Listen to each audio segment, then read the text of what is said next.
Hi, my name is Colby Sharp. I'm a fifth grade teacher in Michigan. Welcome to my channel. Today we're going to be talking about an amazing book, and I like to do that. I like to talk about amazing books. So if you're new here, consider subscribing so that you can know when the next awesome book that I read comes out, and then you'll want to maybe read it and add it to your collection because, man, there's so many good books. The one we're talking about today, Pax Journey Home by Sara Pennypacker, illustrations by Jon Klassen.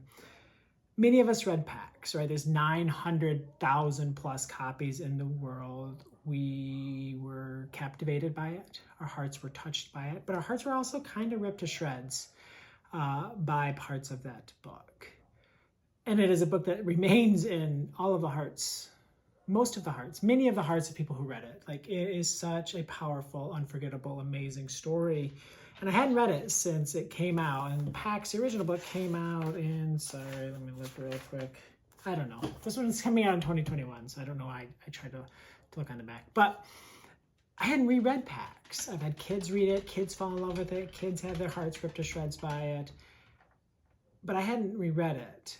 And I thought about rereading it before I read this one, but I didn't because I just wanted to know what happened next. So this is a year later. For Pax and for Peter, the book goes back and forth, chapter by chapter, one character with Peter, one character with Pax.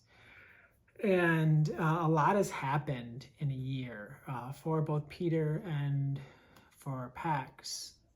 Pax living as a wild fox for the first time, and Peter trying to figure out what in the world life is all about without his father, who has passed away, and without his mother, who had died prior to book one. And you just hurt for Peter trying to figure this out and trying to not let anyone into his heart, because the people that he has let in, like, it's been so traumatic and so hurtful and so harmful, and he just fears letting anyone else in. He doesn't want to have to experience any more loss. And so he's just trying to keep all these people who love him out.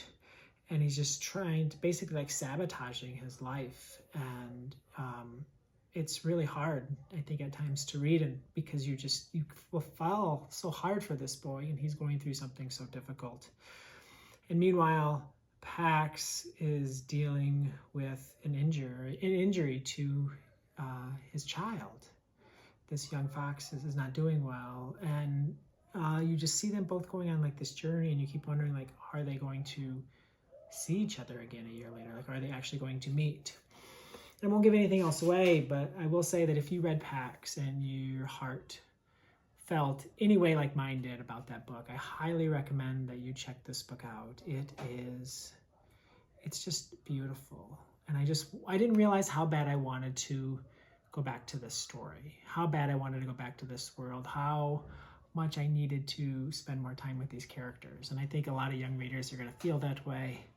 And I think that I'm just itching to book talk Pax with my fifth graders and to get as many of them to read it as possible. Even really the wheels are turning as possible read aloud because I know just how powerful that story is. So check out Pax Journey Home, Pennypacker, Klassen.